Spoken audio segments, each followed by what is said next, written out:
Hey guys, overcast, 4th of July, got the rolls out. Let's go take a little ride, do a little vlogging.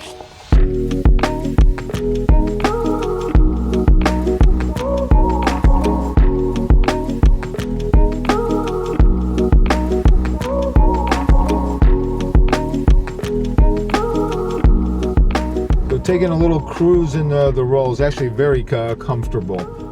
It does beat the Honda, but remember the rolls in the Honda get you to the same spot. This one just gets you there a little bit more comfortable, I imagine, and with a little bit more luxury. You know, we're going into summer, and not quite yet, but pretty soon it's going to be the dog days of summer. And sometimes people have problems dealing with motivation. So how do I get motivated?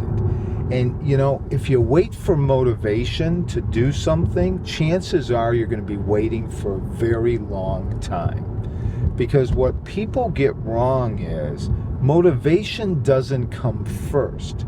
It's action that comes first. And once you start acting, then you start getting more motivation. So it's the principle of physics, right? Objects at rest tend to stay at rest. Objects in motion tend to stay in motion. Same general theory. So unfortunately, people sit and they say, oh, I gotta wait. I gotta be motivated in order to do something. The best way to get stuff done is really if you go ahead and start doing things. And once you start doing something, that action starts creating more motivation and you start actually being able to attain your goals. So it's kind of a little bit of a trick that you have to fake yourself out. So a lot of times we don't feel like doing something. You don't feel like going to the gym. But how many times have, once you actually took the action and went to the gym, number one, you were glad you did it, and number two, you had a great workout. So remember that. Don't wait for motivation. Because a lot of times too, when we're waiting for motivation, what happens is our minds start rationalizing. We've talked about this before. Your mind and yourself, what you're going to do is you're going to stay at rest the most you can. And you need to be able to kind of break that cycle a little bit. It's actually motivation and confidence are very similar in the sense that confidence comes from action.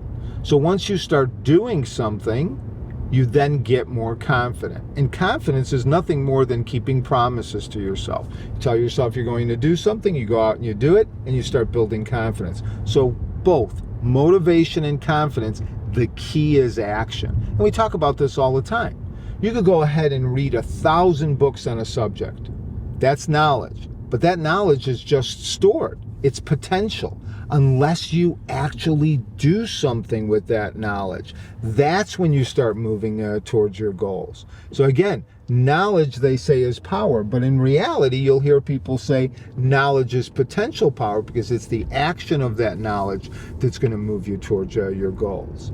It's not what we can do, it's what we will do. So that's the same thing with motivation as well as confidence, as well as knowledge. A lot of times when you start losing your motivation, what ends up happening is you could be burnt out, right? We've talked about burnout before. Burnout really has three things, right?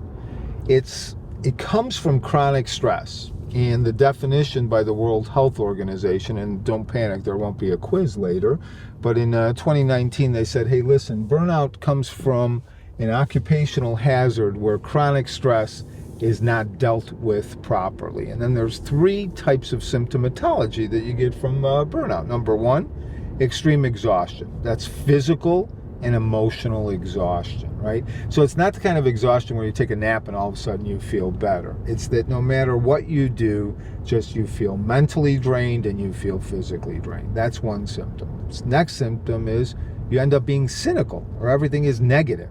Right? That's almost a protective mechanism. So you start being cynical to protect yourself and to protect your feelings.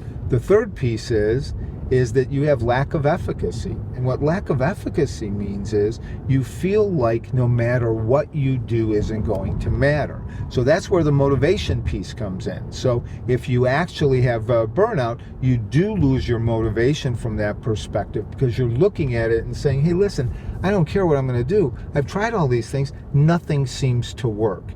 And burnout is extremely important because over 50% of healthcare workers are burnt out. But now when you look at burnout, it isn't only related to work. It could be related to kids going to school and having the stressors of school and college and the daily grind. Med students experience it. People who care for the elderly, their elderly parents, or housewives who have a significant amount of chores within the house, taking care of the kids, etc. That could create burnout. So anything that causes stress that you're not able to actually deal with will go ahead and cause burnout. So one of the important things is, number one, to understand that you have burnout and then start doing things in order to help yourself out of burnout. And a lot of that has to do with being emotionally intelligent. If you're able to call out your emotions, if you're able to manage your emotions, if you're able to deal with other people, that decreases the amount of burnout that you'll actually have. So Marcus Aurelius, philosopher from long ago, said, "Our life is what our thoughts make it." And I think that's extremely important, because as we were talking about, when you get burnt out, you tend to be cynical, you tend to be negative. And it's not that if you have positive thinking, life will be rosy. It doesn't work that way. But definitely, 100%, I'm positive about this. If you have positive thoughts, the things that you do, you will do better than if you have negative thoughts. And what tends to happen is our thinking patterns tend to be habitual. So if we're always complaining and we're always talking negatively, what happens is that's the view of the world that we have. So when we're looking at something, we pick out all of the negatives and we don't look for things that are positive. Very similar, I'll give you an example. In emergency medicine, one of the mottos is think the worst first. Very important, obviously, from a physician and a patient perspective. If you think the worst first, you won't miss things that will be detrimental to your patient. Now, however, if you don't shut that off, and you as a physician go out into life and constantly think the worst first, that's no way to live. And you end up having more stress. You don't see the positive things of life. You end up getting burnt out, and it becomes this perpetual cycle. So I think one of the important things, especially since we always rationalize and we're always making excuses, is that when we set goals, we've talked about this before, you have to be crystal clear on the goal that you want. Otherwise, unfortunately, you will go ahead and rationalize a way that you came close to solving your goal. So let me give you an example. We'll use weight. If you say you want to lose weight, and that's the goal that you set with no other specifics, and you go 3 months and you lose a pound, in reality, you fulfilled that goal. So the importance with goals are they have to be crystal clear. So you have to say, I will lose 25 pounds, drop 3% body fat by such and such a date. That's different. Now you're holding yourself to a different standard. So make sure with any goals that you set that you're crystal clear, and you look at not only setting the clarity of the goal, the actual metrics that you could use, the time by which you're going to complete the goal, but also take a look and see what obstacles, before you start, what obstacles you need to control in order to be successful to attain that goal.